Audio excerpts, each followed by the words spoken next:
చెడగొడతా అన్నావు. దీన్నేనా చెడగొట్టడం అనేది? అది కాదు మంజుల. ఏంటలా అంత నీరసంగా మాట్లాడుతున్నావు? ఒకసారి స్కైప్ ఆన్ చేయి. స్కైప్నా? దేనికి? Face to face feelings share చేసుకుందామని. అలాగే అలాగే ఆన్ చేస్తాను.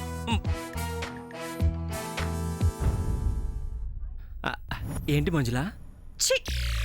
ఫు!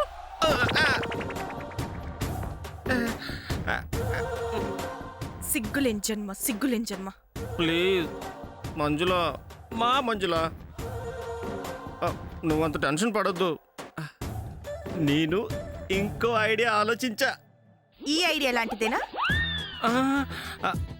ఈ ఐడియా సిన్సియర్దే, కానీ స్టూడియో వాళ్ళే చీట్ చేశారు.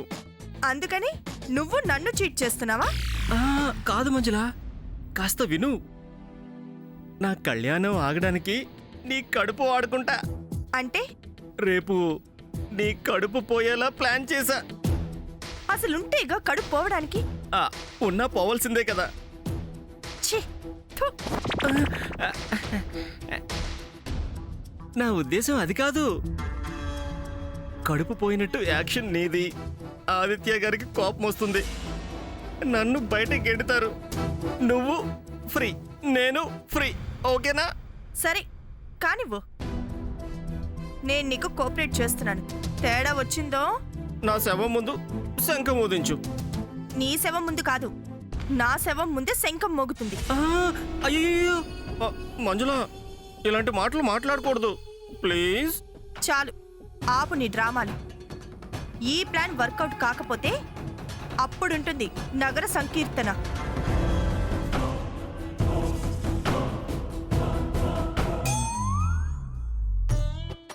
హరి గోవింద గోవింద, భజ గోవింద గోవింద. అబ్బా,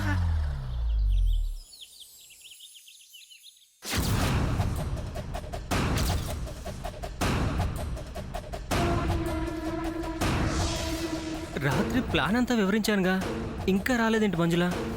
ప్లాన్ని నమ్మలేదా, లేక నా మీద నమ్మకం లేదా? ధరణి, కాఫీ ఇవ్వు. తెస్తున్నా అండి.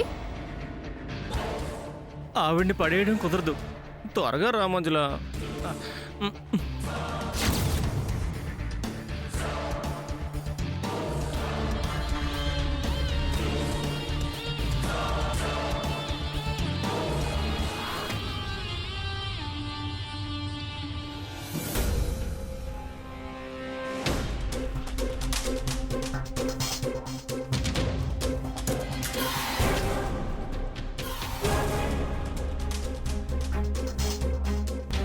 ఆదిత్య గారు,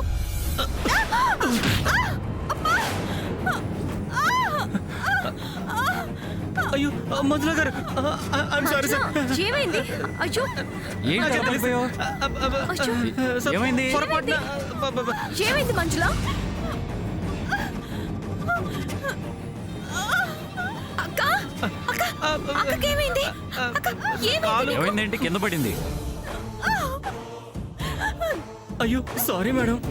బాగా నొప్పిగా ఉంది. కళ్ళు నెత్తిని పెట్టుకొని నడుస్తున్నావా? చూడలేదు, సారీ మేడం. అయ్యో నొప్పి. ఏం కాలేదులే, లే రా, హాస్పిటల్కి వెళ్దామా? సార్ నేనే చూసుకోలేదు సార్. మంజుల మేడం గారు పడిపోవడానికి కారణం నేనే.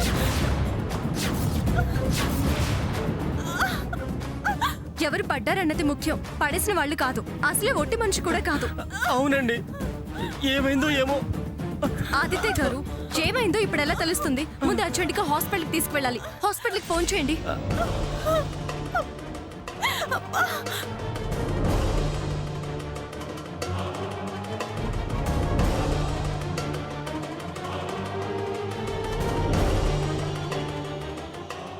తన కడుపులో బిడ్డకి ఏం కాదంటారా? Shut up. పడేసింది కాక ఇంకా విచారణ? అది పడేయక ముందు ఉండాలయ్యా, పడిన తర్వాత కాదు. చూసుకోలేదు సార్. పాపం మంచులో విలువిల్లాడిపోతుంది. ముందు సోఫాలో కూర్చోబెడతామండి. సార్ నన్ను క్షమించండి సార్. నువ్వు కాసేపు మోస్తావా?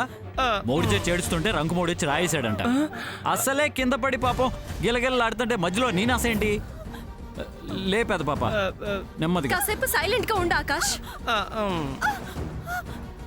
అక్క మెల్లగా.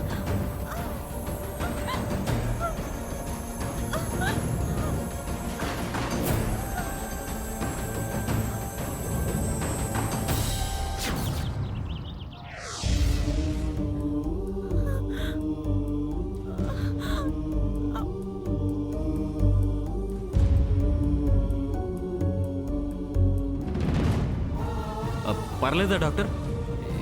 ఏం కాలేదుగా? డాక్టర్ గారు, మంజుల మేడం గారికి ఏం కాలేదు కదా? చెక్ చేయనివయ్యా, చెప్తారు కదా. టెన్షన్ పడాల్సిన పనేం లేదు, తనకేమీ కాలేదు. కడుపులో బిడ్డ గురించి డోంట్ వరీ. తల్లి బిడ్డ ఇద్దరు క్షేమం.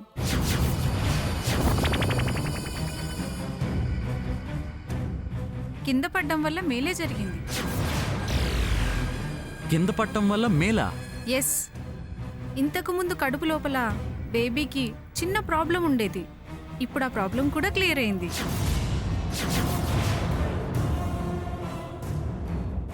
అలాగా? చాలా మంచి మాట చెప్పారు డాక్టర్. అంతా మీ అదృష్టం. ఆ అదృష్టం మాకు కలిగించింది ఆకాష్ డాక్టర్. తను పెద్ద పాపకు చూడకుండా తగలటం వల్ల కింద పడిపోయింది. అతను తనకు తెలియకుండానే చాలా హెల్ప్ చేశారు. మామూలు హెల్ప్ కాదు డాక్టర్ గారు, 2 ప్రాణాలు ప్రమాదంలో పడకుండా కాపాడాడు. ఆకాష్, నువ్వు మామూలు మ్యాన్వి కాదయ్యా, డాబర్ మ్యాన్వి. చి, సూపర్ మ్యాన్వి. Thank you Akash, thank you very much. Thank you అయ్యా, ఇట్స్ ఎ మెడికల్ మిరాకిల్ అయ్యా. Thank you very much. Thank you Akash, thank you. చాలా థ్యాంక్స్ అయ్యా ఆకాష్. కీళ్ళలో మేలంటే ఇదే. Thank you. దేవుణ్ణి రూపంలో వచ్చి తనకున్న ప్రాబ్లంని క్లియర్ చేశాడు.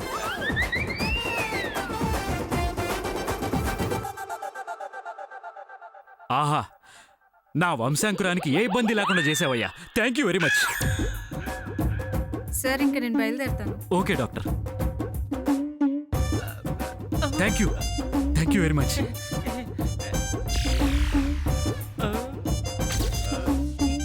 ఇక నాకు పడితే పూజే.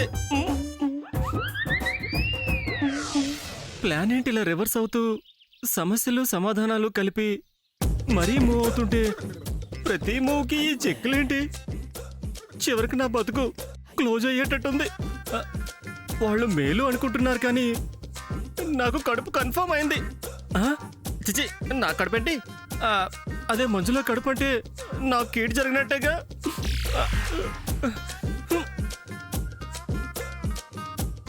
ఇప్పుడు ఏమవుతుంది? మంజులో వచ్చి నన్ను తంతుందా?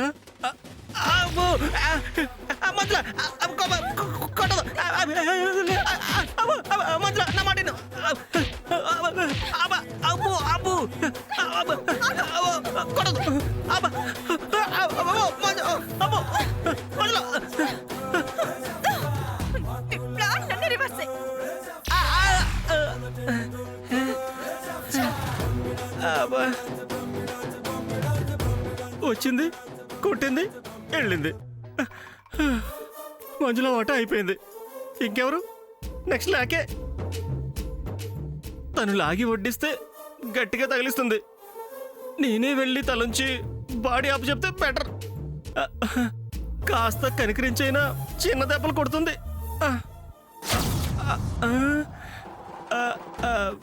అప్పుడే వచ్చావా? తీసుకో. ఏంటి కర్ర నువ్వు అందిస్తే కనికరిస్తాననుకుంటున్నావా?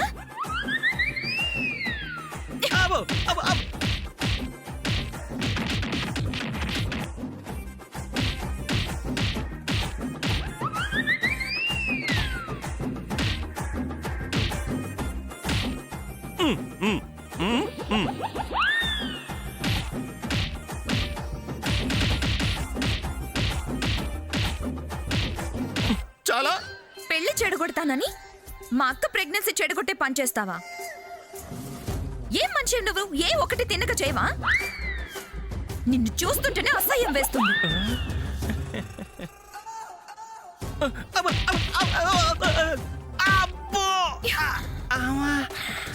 ఈ కుట్టుడు ఏంద్రా బాబు, మీకు కాదు నాకు నా మీద అసహ్యం వేస్తుంది. ఆ!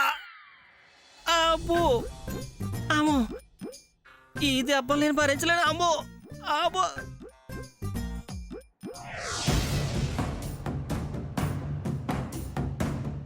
కావాలనే మంచులని కింద పడేలా చేసి ఆకాష్ పెళ్ళి ఆపే ప్రయత్నం చేశాడు. నక్క తెలివితేటలు ప్రదర్శిస్తున్నాడు. అది వాడు ఓవర్ యాక్షన్లోనే తెలుస్తుంది. అటు మంచుల కడుపు నిజమా కాదా, ఇటు ఈ పెళ్ళి ఆగితే లాభమని చాలా తెలివిగా ప్లాన్ చేశాడు. వాడి నక్క తెలివితేటలు కుక్క చేష్టలు నా దగ్గర సాగు. నేను వాడి తాట తీస్తానని వాడికి తెలుసు. మనం ఇలాగే సైలెంట్ గా ఉంటే అతను ఇంకా రెచ్చిపోయి ప్లాన్ల మీద ప్లాన్లు వేసి ఎలాగోలాగా పెళ్లి జరగకుండా చేస్తాడు. పెళ్ళి ఆపాలంటే అసలు నిజం వాళ్ళంతటి వాళ్ళు చెప్పి తీరాలి కదా. ఇదంతా ఎందుకు చేశారో వాళ్ళ ప్లానేనా, వాళ్ళ వెనక ఎవరైనా ఉండి చేయించారా, ఇదంతా వాళ్లే వివరించాలి.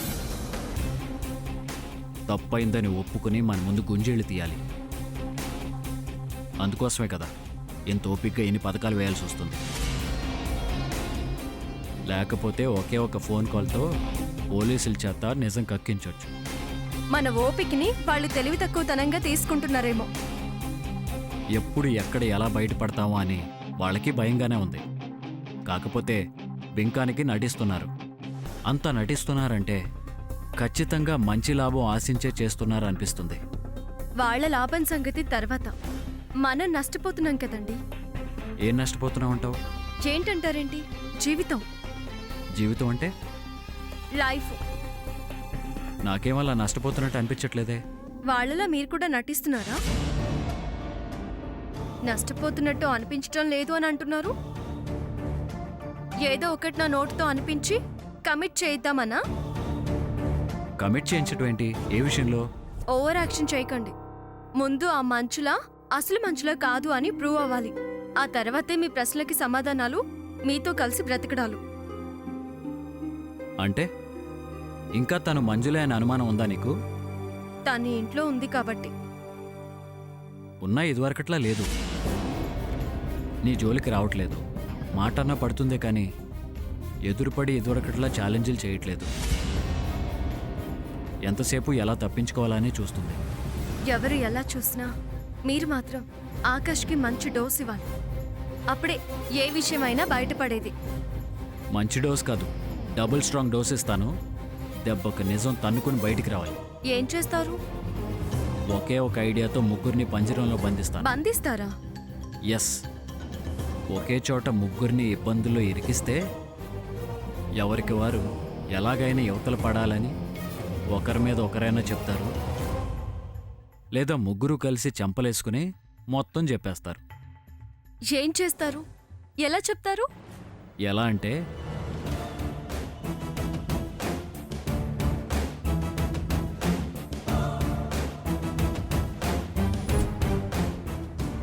ఈ దెబ్బతో రోగం కుదురుతుంది. ప్రొసీడ్ ఆదిత్య గారు, గో హెడ్. మ్మ్.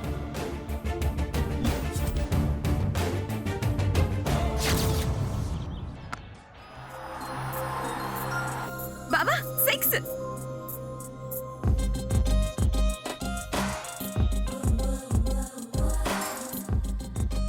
వావ్ 4. ఏమయ్య ఆకాష్,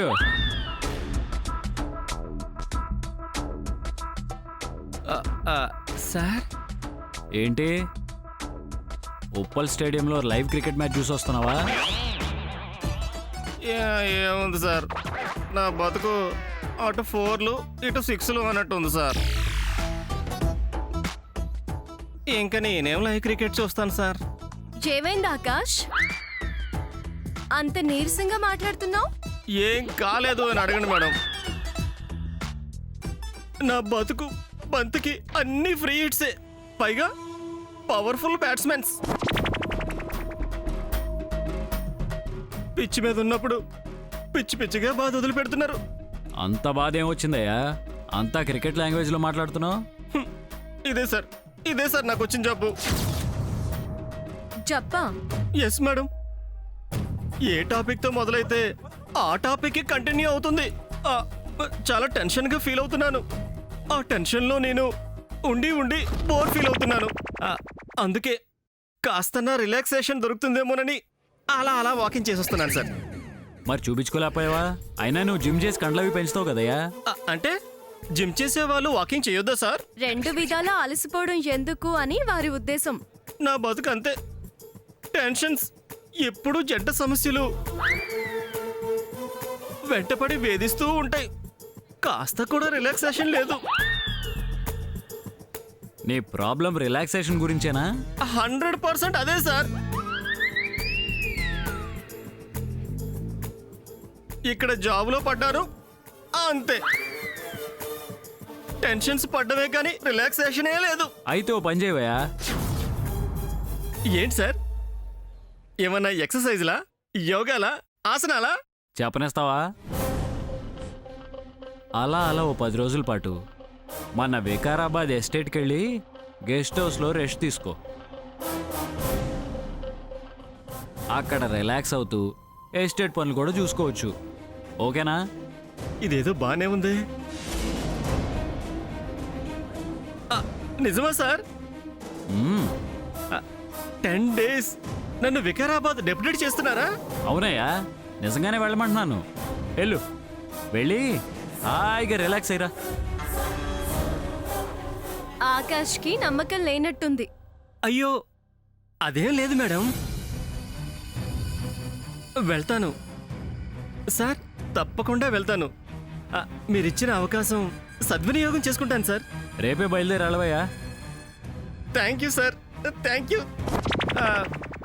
ఓవర్ యాక్షన్ వద్దులే.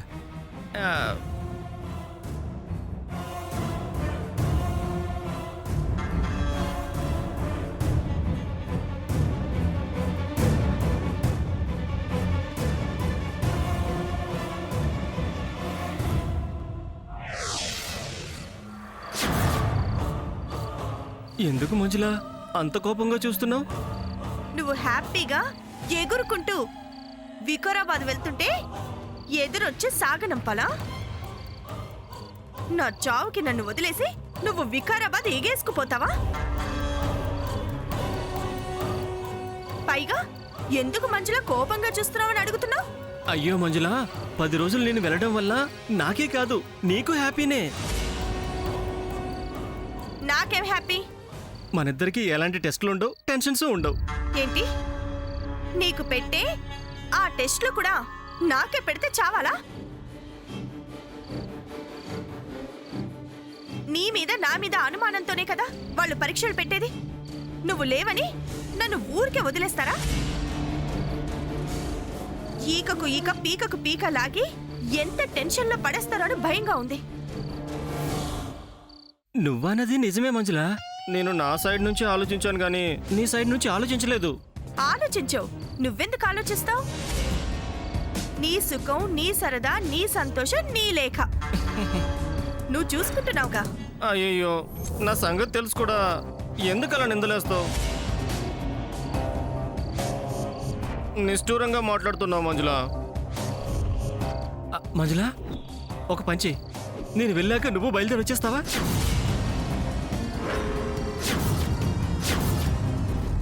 ఈ 10 రోజులు అక్కడ ప్రశాంతంగా బతికేయచ్చు. పిలిచి పళ్ళు రాలగొట్టించుకోవడం అంటే ఇదే. ఎదురెళ్ళి తన్నులు తినడం అంటే ఇదే. నేను రావడం ఎలా కుదురుతుంది? పైగా అక్కడికి. మనసుంటే మార్గం ఉంటుంది. అమాయకంగా వికారాబాద్ వెళ్తున్నా అని చెప్పి వస్తావా ఏంటి? ఏదో కథ, కహాని, స్టోరీ అల్లి వాళ్ళకి మస్కా కొట్టి అక్కడికి వచ్చాయి. ఒక రాజు ఒక రాణిలా మనం ఆ వికారాబాద్ ఎస్టేట్ని మన సామ్రాజ్యం చేసుకొని మంచి చెడు భవిష్యత్ ప్రణాళికల గురించి చక్కగా చర్చించుకొని రావచ్చు. ఇదేదో బాగుంది, కానీ వాళ్ళకి ఏం చెప్పి మస్క కొట్టాలి? ఉందిగా, అవునో కాదో తెలియని నీ కడుపు, దాన్ని వంక చేసుకొని వచ్చాయి. Your two short. మంచి ఐడియా ఇచ్చావు. దీని పేరు చెప్తే అంత ప్రాబ్లమే ఉండదు. అలాగే రేపు మంచి కథల్ని నేను వికారాబాద్ బయలుదేరొస్తాను.